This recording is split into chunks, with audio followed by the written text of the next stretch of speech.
अस्सलामु अलैकुम वरहमतुल्लाहि वबरकातुहू। अल्हम्दुलिल्लाहि रब्बिल आलमीन वस्सलातु वस्सलामु अला रसूलिहिल करीम व अला आलिहि व अस्हाबिहि अजमईन, अम्मा बाद। फ़अऊज़ु बिल्लाहि मिनश शैतानिर रजीम, बिस्मिल्लाहिर रहमानिर रहीम। या अय्युहल्लज़ीना आमनू कुतिबा अलैकुमुस्सियामु कमा कुतिबा अलल्लज़ीना मिन क़ब्लिकुम लअल्लकुम तत्तक़ून। रब्बिश्रह ली सदरी वयस्सिर ली अमरी वहलुल उक़दतम मिन लिसानी यफ़क़हू क़ौली। मैं सबसे पहले अल्लाह सुब्हानहू व तआला का शुक्र बजा लाता हूँ। बेपाया दरूद व सलामती हो मोहम्मद मुस्तफ़ा सल्लल्लाहु अलैहि वसल्लम पर, आपके सहाबा कराम पर, आपके आले बैत पर, क़यामत तक आने वाले सारे मुस्लिमीन और मोमिनों पर। और अल्लाह ताला हमें तौफ़ीक़ इनायत फ़रमाए कि इंसानियत के लिए जो इस्लाम में पैगाम है, हर कच्चे और पक्के मकान में तारुफ़ इस्लाम को पेश करते हुए इंसानियत, सिसकती बिलकती इंसानियत तक ये पैगाम रहमत पहुँचाने के अल्लाह सुब्हानहू व तआला हमें तौफ़ीक़ इनायत फ़रमाए। मोहतरम नाज़रीन कराम, रूह रमज़ान की सीरीज़ में आप सबका इस्लामी तरीक़े से इस्तक़बाल है और ये आज आखिरी कड़ी है हमारी। रमज़ान मुबारक के अवाखिर में मुझे आपसे हम कलामी का शर्फ़ हासिल हो रहा है। तो आज आखिरी एपिसोड में मैं चाहता हूँ कि क़ुरान मजीद, जो कि क़ुरान मजीद रमज़ान मुबारक में नाज़िल हुआ, इस ताल्लुक़ से और अज़कार और मग़फ़िरत के लिए सैयदुल इस्तिग़फ़ार की तशरीह आपके सामने रखूँ, ताकि मग़फ़िरत मिल जाए, मकसद रमज़ान मिल गया। क़ुरान मजीद से ताल्लुक़ हो जाए, मकसद रमज़ान मिल गया। अहादीस मुबारका पढ़ने का आपको चस्का लग जाए, मकसद रमज़ान मिल गया। हमारे ज़िंदगियों के अंदर ईमान और अमल का इनक़लाब आ जाए, मकसद रमज़ान मिल गया। ना सिर्फ रमज़ान बल्कि पूरे ज़िंदगी की तब्दीली का अगर आपने तहिया और इरादा कर लिया, उसकी ट्रेनिंग भी ले ली एतिकाफ़ और अवाख़िर अशर में, तो फिर आपको मकसद रमज़ान मिल गया, गोया कि रूह रमज़ान मिल गया। तो ये हमारी थीम है, ये हमारा सीरीज़ का एक आखिरी हिस्से पर, आखिरी हम पड़ाव पर गोया के पहुँच चुके हैं। तो लिहाजा ऐसे टाइम पर अभी तक जो आपको मैंने अल्फाज बताए थे, उन अल्फाज की तशरीह करते हुए ख़ास तौर से तक़वा के अमली तौर पे ज़िंदगी में कैसे लाए और आखिरी अशरे में ख़ास तौर से कैसे लाए, तो उसके लिए मैंने आपको 2 हदीसें बयान की थी। 2 सहाबी का क़िस्सा मैंने बयान किया, फिर उसके बाद 5 चीज़ों से पहले गनीमत जानो, वो वाली हदीस की मैंने तशरीह की थी। आज मैं आपको एक अंदाज से जो कुरान मजीद और सही अहादीस और सीरत की रोशनी में एक ख़ास तौर से हमको जो सबक मिलता है, उस सबक से समझाने की मैं कोशिश करूँगा कि वो है कि कई मरतबा ऐसा होता है कि हमें इल्म होता है लेकिन हम अमल नहीं करते। ऐसा कब होता है?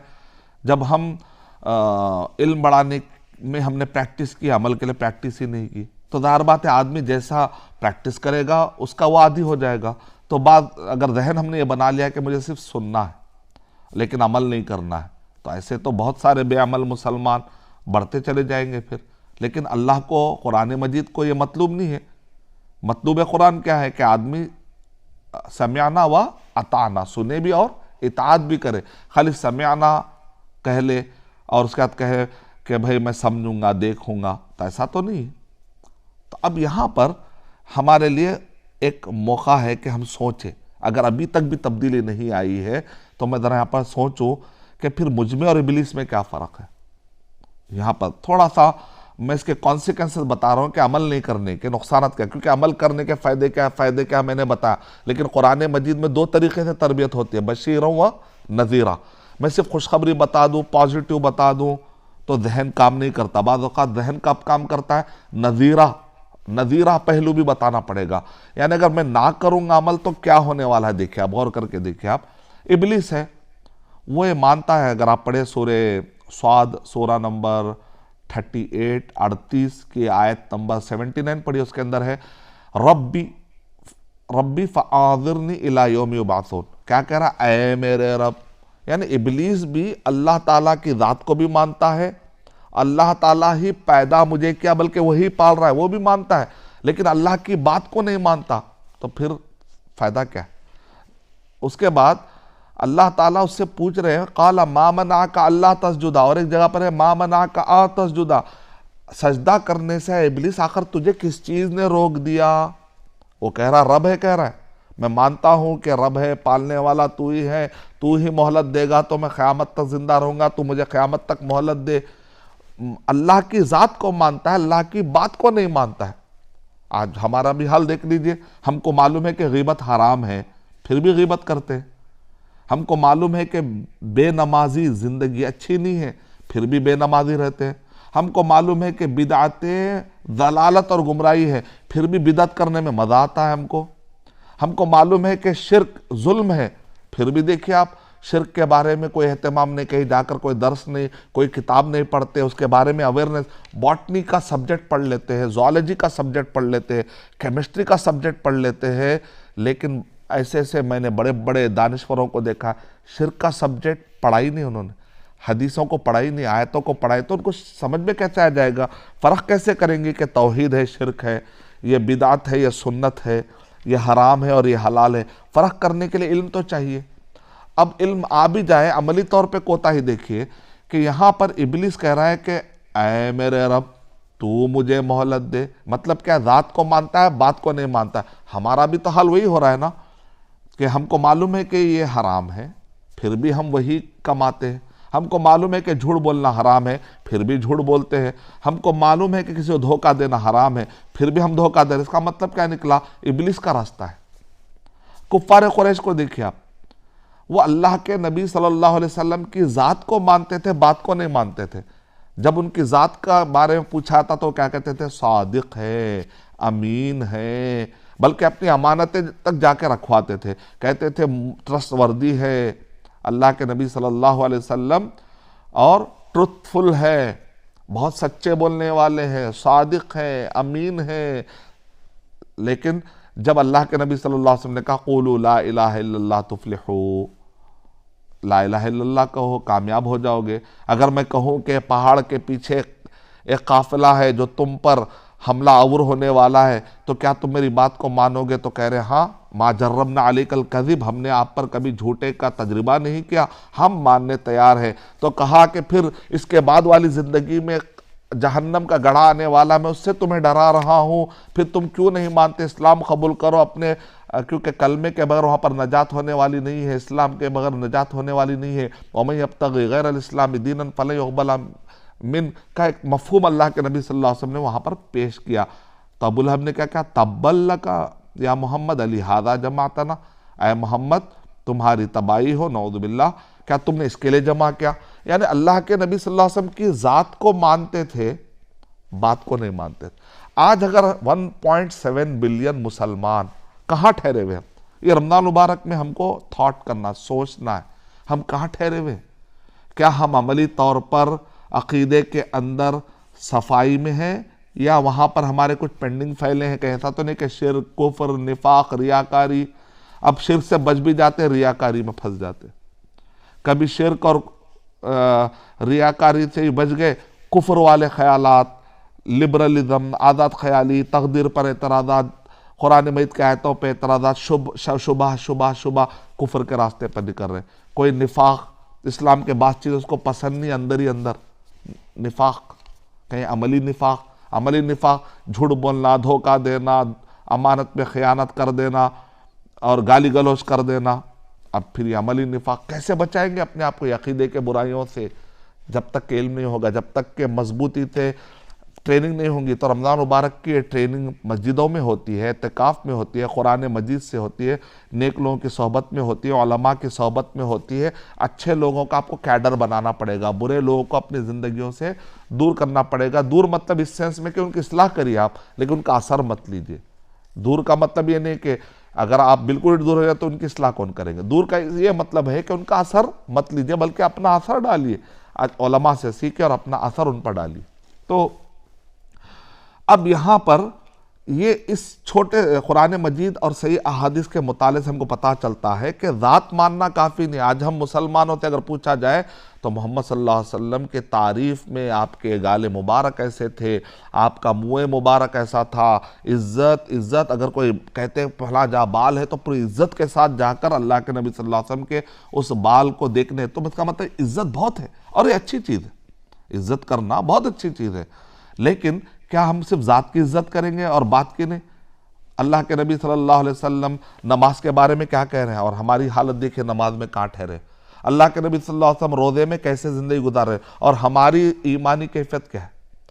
मामलात, ज़बान की सफाई, मामलात की सफाई, अपने दिल की सफाई, सफाई क़ल्ब, दिमाग की सफाई, आँखों की सफाई, कान की सफाई, मेरे आज़ा किसी पर जुल्म कर रहे हैं, मेरे कदम कहाँ जा रहे हैं, मैं क्या कर रहा हूँ, मेरा टाइम वेस्ट कहाँ कर रहा हूँ, मैं अपनी जवानी कहाँ लगा रहा हूँ, मेरा माल कहाँ लग रहा है, मेरे बीवी बच्चे कहाँ जा रहे हैं, मेरा ख़ानदान, मेरी फैमिली। सोचना पड़ेगा। इससे पहले कि सोचने का टाइम ख़त्म हो जाए हमें सोचना पड़ेगा। हासिबु क़ब्ल अन तुहासबु, इससे पहले कि मुहासबा करो, अपना हिसाब करना पड़ेगा। इससे पहले कि नमाज हमारी पढ़ी जाए, नमाज पढ़ना पड़ेगा। इससे पहले कि क़यामत का दरबार कायम होने वाला हिसाब व किताब, उससे पहले आज मुहासबा करने का टाइम है रमज़ानुल मुबारक में। और अल्लाह ताला निशानियाँ दिखाते, मौके देते, बाद में मौका छिन जाएगा। कई लोग आज खबर में थे जिनके इरादे बड़े बड़े थे होंगे, अगले साल हो जाएंगे, अगले साल हो जाएंगे, लेकिन आज वो खबर से बाहर निकल के आके रमज़ान में आपके साथ रोज़ा नहीं रख सकते। वो तो छोड़िए, हॉस्पिटल में जाकर देखिए कितने ऐसे हैं जिनको ख्वाहिश है रोज़ा नहीं रख सकते। हॉस्पिटल तो छोड़िए, घरों के अंदर कितने ऐसे शुगर के मरीज अगर रोज़ा रखेंगे ना कप कपी तारी होकर गिरी जाएंगे, परेशान है, चाहते हैं कि रोज़ा रखे, ताकत नहीं है कि रोज़ा रख ले। तो इसका मतलब ये निकला कि हमको अक्लमंदी इसी में है कि हम अपने आप को सुधार ले और सवारने तक़वे का मकसद हासिल करें, रमज़ान मुबारक का मकसद हासिल करें। अब यहाँ पर रमज़ान अमल नहीं करने से क्या होता है, इब्लीस के रास्ते पर है, अबू जहल के रास्ते पर है, अबू लहब के रास्ते पर हम जा रहे हैं। जितना जितना अमल से दूर होते जाएंगे उतना उतना जाहिलियत से और इब्लीस के रास्ते पर जा रहे हैं। जितना अमल मजबूत करते जाएंगे, नबियों का रास्ता, सिद्दीकीन का रास्ता, शुहदा का रास्ता, सालिहीन का रास्ता, वमन युतिइल्लाह व रसूल फउलाइका मअल्लज़ीना अनअमल्लाहु अलैहिम, तो मिनन नबिय्यीन, खाली मान लेना सुन लेना कलमा पढ़ लिए तो नहीं, यूतिई वमन युतिइल्लाह, वमन युतिइल्लाह व रसूल कह रहे, इताअत करना है, अमल में लाना है। सिर्फ वमन यअलमिल्लाह व रसूल ये नहीं आयत, जो अल्लाह उसके रसूल को जान ले, वमन यहतरिमिल्लाह व रसूल, जो अल्लाह उसके रसूल का एहतराम कर ले तो मग़फ़िरत हो जाएगी। न वैसा है तो फिर इब्लीस की भी हो जाती, बड़ा एहतराम करता था, रब्बी रब्बी कह रहा, मेरे रब मेरे रब। हमारे तो कई ऐसे मुसलमान हैं कि रब कहते कहते शिर्क भी कर लेते, यहाँ तो इब्लीस तो रब्बी कह रहा, फिर भी एहतराम ये अल्फाज नहीं चलेंगे, इताअत, ये इताअत चाहिए, इताअत चाहिए। वमन युतिइल्लाह व रसूल फउलाइका मअल्लज़ीना अनअमल्लाहु अलैहिम मिनन नबिय्यीन व सिद्दीकीन व शुहदा व सालिहीन, शुहदा के साथ, सालिहीन के साथ अल्लाह सुब्हानहु व तआला नबिय्यीन, सिद्दीकीन, शुहदा, सालिहीन के साथ जब, क्या बेहतरीन रफ़ाक़त है। कह रहे जैसे अमल नहीं करने से कौन से रास्ते पर जा रहे हैं, हम सिरात मुस्तकीम से दूर हो रहे हैं। अगर ईमान के बाद अमल आ जाएगा तो हम सिरात मुस्तकीम पर जा रहे हैं माशाअल्लाह। तो सिरात मुस्तकीम चाहिए, उसके लिए दुआ करना पड़ेगा, दुआएं भी होना पड़ेगा। अब दुआ में जब हम करने आते हैं तो सय्यदुल इस्तिग़फ़ार, वैसे तो दुआएं बहुत है, अस्तग़फ़िरुल्लाह अस्तग़फ़िरुल्लाह, अल्लाह का जिक्र, अलिज़्ज़ु बि या ज़ल जलाली वल इकराम, दुआएं करने से पहले या ज़ल जलाली वल इकराम कहकर आप मांगे, दुआएं जल्दी कबूल होती। ला हौला वला कुव्वता इल्ला बिल्लाह, दुआ में पावर आ जाएगा।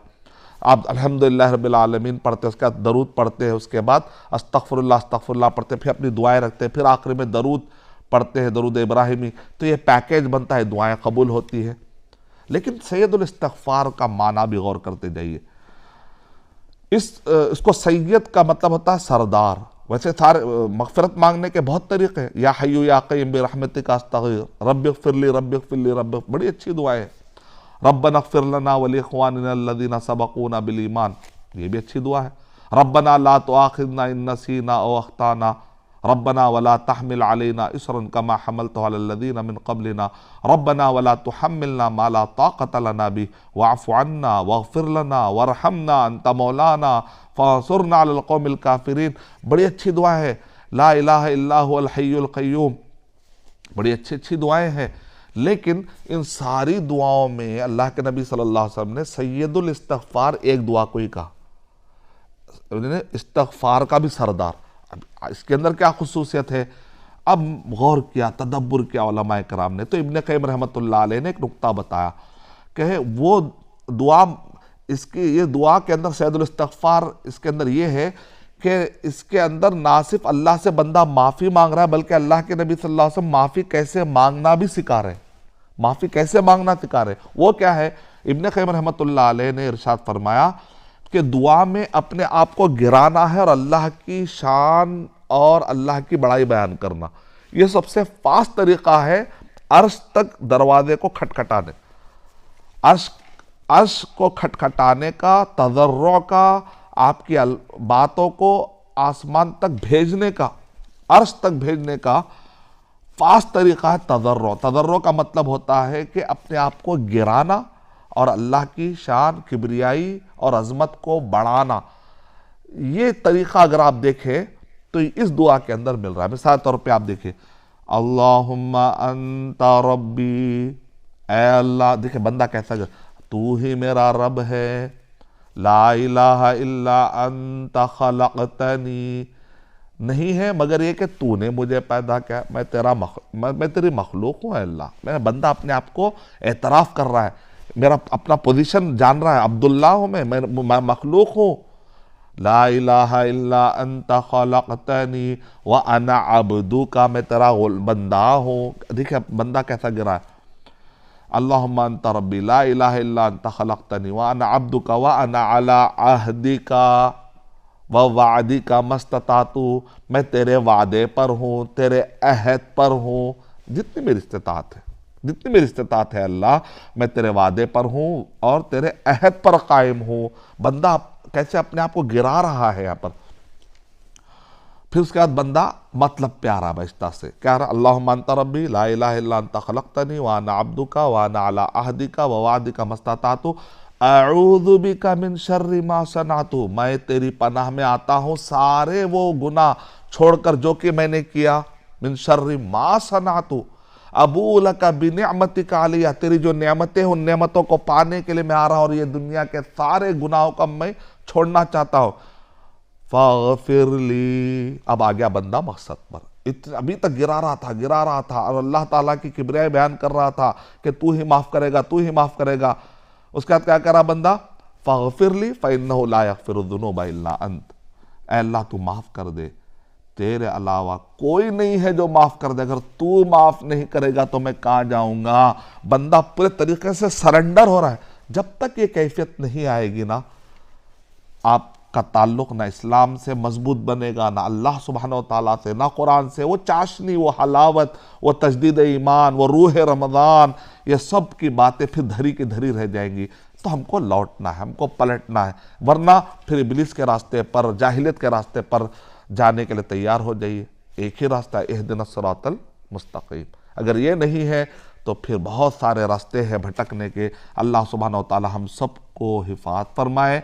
अल्लाह ताला हमें ईमान के साथ, अमल के साथ, इताअत के साथ, फर्मा बरदारी के साथ सिरात मुस्तकीम पर गामज़न होने वाला बनाए। आमीन। व आखिरु दअवाना अनिल हम्दुलिल्लाहि रब्बिल आलमीन। अस्सलामु अलैकुम व रहमतुल्लाहि व बरकातुहू।